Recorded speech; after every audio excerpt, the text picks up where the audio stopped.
ഒരു പ്രോഡക്റ്റ് എങ്ങനെ സെലക്ട് ചെയ്യാം, ഒരു ബ്രാൻഡിനെ എങ്ങനെ സെലക്ട് ചെയ്യാം, ഹൈ കൺഫ്യൂസ്ഡ് ആണല്ലോ ഇത് ബ്രാൻഡ്.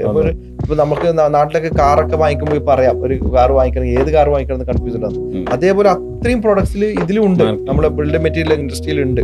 അപ്പൊ എങ്ങനെയാണ് ഒരു ബ്രാൻഡ് എങ്ങനെ നമ്മൾ സെലക്ട് ചെയ്യാം? ഒരു ഓപ്പൺലി പറയുകയാണെങ്കിൽ ഒരു ബ്രാൻഡ് നിങ്ങൾ സെലക്ട് ചെയ്യുന്നുണ്ടെങ്കിൽ അതിന്റെ സർവീസ് ആണ് മോസ്റ്റ് ഇമ്പോർട്ടന്റ്. സർവീസ് കിട്ടാത്ത ഒരു ബ്രാൻഡിന്റെ പുറത്ത് നിങ്ങൾ ചെയ്യരുത്, ഒരു ഡിസൈനിന്റെ പുറത്ത് ചെയ്യരുത്. കാരണം സർവീസ് എന്ന് പറയുന്നത് പ്രാക്ടിക്കാലിറ്റിയിൽ നമുക്ക് വരുന്ന കോളുകളിൽ, അതായത് ലാസ്റ്റ് 26 ഇയേഴ്സിൽ ഏറ്റവും കൂടുതൽ ആൾക്കാർ പിന്നെ കംപ്ലൈന്റ്സ് കോൾ വരുന്നത് രാവിലെയാണ്.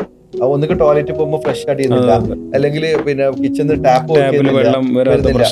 ഒരു കസ്റ്റമറുമായിട്ട് നമ്മളെപ്പം തെറ്റുന്നത്, അല്ലെങ്കിൽ കസ്റ്റമർ പിന്നെ നമ്മളോടൊരു മോശം കമന്റ് പറയുന്നത് കിച്ചണിന്റെ ടാപ്പ് വർക്ക് ചെയ്യാതെ പെണ്ണുങ്ങൾ അത്രയും ദേഷ്യം പിടിക്കുന്ന ഒരു സമയമാണ്, സെൻസിറ്റീവ് പാർട്ടാണ്. പക്ഷെ ആ പ്രോഡക്റ്റ് സെലക്ട് ചെയ്യുമ്പോൾ അത് ആരും ശ്രദ്ധിക്കുന്നില്ല.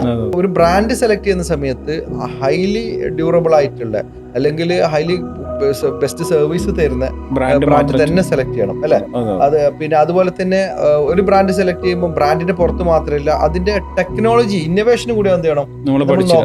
ഒരു പഴയ ഒരു ടെക്നോളജി ഉള്ള സാധനം ഇന്ന് കൊണ്ട് വെച്ചിട്ട് കാര്യമില്ല. നമുക്കൊരു ടാപ്പ് എന്ന് പറഞ്ഞു കഴിഞ്ഞാൽ മിനിമം 10 കൊല്ലം മുതൽ 20 കൊല്ലം വരെ പോകും അല്ലെ. ആ പോകുന്നുണ്ടെങ്കിൽ മിനിമം പോകും. ഈ 10 വർഷം പോകുന്നുണ്ടെങ്കിൽ ആ ഏറ്റവും ലേറ്റസ്റ്റ് തന്നെ സെലക്ട് ചെയ്യാൻ വേണ്ടി ശ്രമിക്കണം, എന്നാലേ അടുത്ത 10 വർഷത്തേക്ക് കിട്ടുള്ളൂ.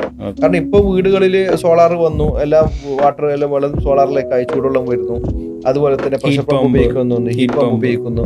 അപ്പോൾ ആ ഒരു പ്രൊഡക്റ്റുമായിട്ട് ബ്ലെൻഡ് ചെയ്ത് പോകുന്ന ടെക്നോളജി ഉള്ള പ്രൊഡക്റ്റ് ചൂസ് ചെയ്യാൻ വേണ്ടി പറ്റണം.